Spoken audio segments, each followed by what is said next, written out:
मेरे प्यारे साथियों, नमस्कार। साथियों, बनारस में एक बड़े धनवान सेठ रहते थे। वो सेठ विष्णु भगवान के परम भक्त थे और हमेशा सच बोला करते थे। एक बार जब भगवान सेठ जी की प्रशंसा कर रहे थे, तभी माता लक्ष्मी ने कहा, स्वामी, आप इस सेठ की इतनी प्रशंसा किया करते हैं, क्यों न आज इसकी परीक्षा ली जाए और ये जाना जाए कि क्या वह सचमुच इसके लायक है भी या नहीं। तो भगवान बोले, ठीक है। अभी सेठ गहरी निद्रा में है। अगले ही क्षण सेठ जी को एक स्वप्न आया। स्वप्न में धन की देवी लक्ष्मी माता उनके सपने में आई और बोली, हे मनुष्य, मैं धन की देवी लक्ष्मी हूँ। सेठ जी को अपनी आंखों पर यकीन नहीं हुआ और वो बोले, हे माता, आपने साक्षात दर्शन देकर मेरा जीवन धन्य कर दिया। मुझे तो ये यकीन ही नहीं हो रहा है कि मेरे सामने साक्षात लक्ष्मी माता खड़ी हैं। बताइए माता, मैं आपकी क्या सेवा कर सकता हूँ। तो माता लक्ष्मी ने कहा, कुछ नहीं, मैं तो बस इतना बताने आई हूँ कि मेरा स्वभाव चंचल है और वर्षों से तुम्हारे भवन में निवास करते करते मैं ऊब चुकी हूँ और यहाँ से जा रही हूँ। तो सेठ जी बोले, मेरा आपसे निवेदन है कि आप यहीं पर रहें, किंतु अगर आपको यहाँ अच्छा नहीं लग रहा है तो मैं भला आपको कैसे रोक सकता हूँ। आप अपनी इच्छा अनुसार जहाँ चाहे जा सकती हैं। सेठ जी उसके बाद भगवान विष्णु ने अपनी माया से सेठ के स्वप्न में यश को भेजा। तो सेठ ने यश से कहा, महोदय, आपको मैंने नहीं पहचाना। तो यश बोले कि मैं यश हूँ, मैं ही तेरी कीर्ति और प्रसिद्धि का कारण हूँ, लेकिन अब मैं तुम्हारे साथ नहीं रहना चाहता हूँ क्योंकि माता लक्ष्मी यहाँ से चली गई हैं। अतः मेरा भी यहाँ कोई काम नहीं रह गया। यदि आप भी जाना चाहते हैं तो यही सही। सेठ जी अभी भी स्वप्न में ही थे और उन्होंने देखा कि वह दरिद्र हो गए हैं और धीरे धीरे उनके सारे रिश्तेदार व मित्र भी उनसे दूर हो गए हैं।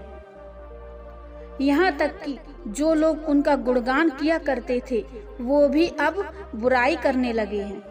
कुछ और समय बीतने पर माता लक्ष्मी धर्म का रूप धारण करके पुनः सेठ के स्वप्न में आई और बोली, सेठ, मैं धर्म हूँ। माता लक्ष्मी और यश के जाने के बाद मैं भी इस दरिद्रता में तुम्हारा साथ नहीं दे सकता हूँ, मैं जा रहा हूँ।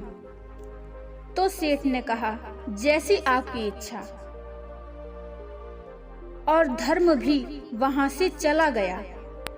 कुछ और समय बीतने पर माता लक्ष्मी सत्य के रूप में स्वप्न में प्रकट हुई और बोली, सेठ, मैं सत्य हूँ। लक्ष्मी, यश और धर्म के जाने के बाद अब मैं भी यहाँ से जाना चाहता हूँ। ऐसा सुनकर सेठ जी ने तुरंत ही सत्य के पांव पकड़ लिए और बोले, हे महाराज, मैं आपको नहीं जाने दूंगा। भले ही सब मुझे त्याग दें, पर कृपया आप ऐसा मत करिए। सत्य के बिना मैं एक क्षण नहीं रह सकता। यदि आप चले जाएंगे तो मैं तत्काल ही अपने प्राण त्याग दूंगा।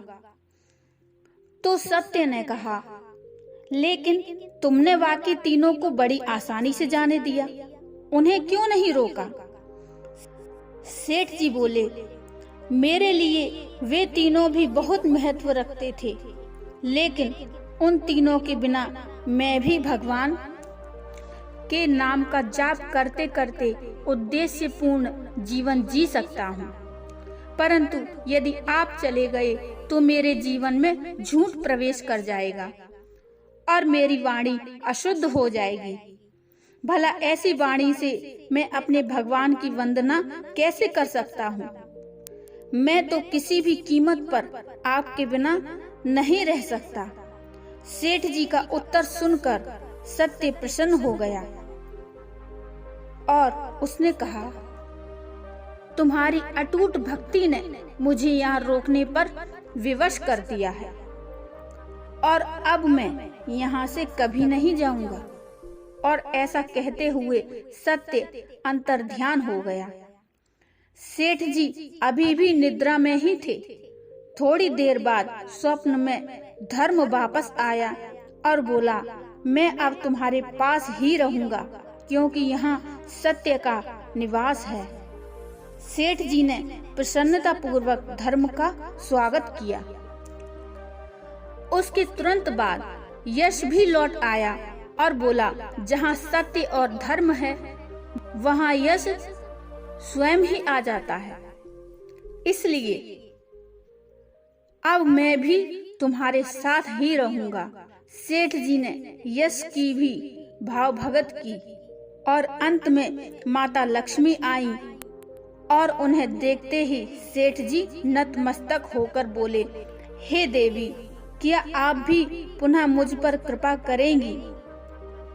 तो माता लक्ष्मी कहने लगी, अवश्य, जहाँ सत्य, धर्म और यश हो वहाँ मेरा वास निश्चित है। ये सुनते ही सेठ जी की नींद खुल गई। उन्हें यह सब स्वप्न लग रहा था, लेकिन वास्तव में वह एक कड़ी परीक्षा से उत्तीर्ण होकर निकले थे। मित्रों, हमें भी हमेशा याद रखना चाहिए कि जहाँ सत्य का निवास होता है वहाँ यश, धर्म और लक्ष्मी का निवास स्वतः ही हो जाता है। सत्य है तो सिद्धि है, प्रसिद्धि है और समृद्धि है। तो साथियों, आपको ये कहानी कैसी लगी? कृपया मुझे कमेंट में जरूर बताइए। यदि आपको ये कहानी पसंद आई हो तो लाइक करें, अपने दोस्तों को शेयर भी करें और चैनल को सब्सक्राइब करें। और हाँ, बेल आइकन को जरूर प्रेस कर दीजिए, जिससे आपको ऐसी ही भक्ति में कहानी, शिक्षाप्रद कहानी सुनने को मिलती रहे। तो मिलते हैं फिर एक और अच्छी सी कहानी के साथ। तब तक के लिए नमस्कार। जय श्रीमन नारायण।